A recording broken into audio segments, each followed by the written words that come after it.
Hi everybody, I hope you had a great bracket busting weekend. By Friday evening, there were 0 perfect brackets remaining out of the 13 million submitted on ESPN.com for the NCAA men's basketball tournament. My final 4 are still alive.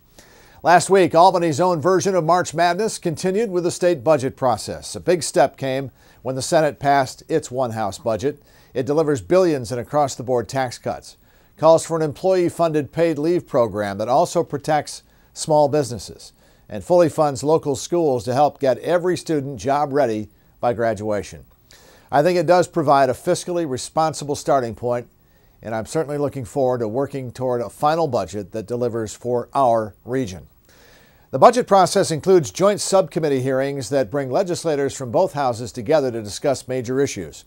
I joined both the higher education and transportation budget hearings last week, and I'll be participating in more hearings this week. 3 bills that I sponsor passed the Senate last week. You may remember recently that I joined Assembly Majority Leader Joe Morelli to push for the Rochester Craft Beverage Trail, which will help promote the employers that are creating good-paying jobs and world-class drinks in our area. That bill passed the Senate, and now it is off to the Assembly. Our second bill would better protect the identities of victims of sexual assault, while the third bill allows our servicemen and women to cancel their service contracts for things like cable and health club memberships without penalty when they're deployed.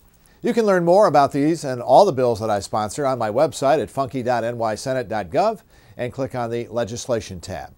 I spent time with the New York State Public High School Athletic Association, the Manufacturers Alliance, and student representatives from the AP for All effort in Albany last week. And there is no shortage of issues on the table right now, but I'm always happy to hear what matters most to people in our community. And Friday, I joined the New York State Tourism and Hospitality Association for their legislative breakfast in Rochester. Tourism is big business in our area, making a $2.5 billion economic impact in the Finger Lakes region each and every year. In fact, 1 in every 12 jobs in our state is supported in some way by tourism. I look forward to working on behalf of this important industry and to growing tourism jobs and investment here as the new chair of the Senate Tourism Committee this year.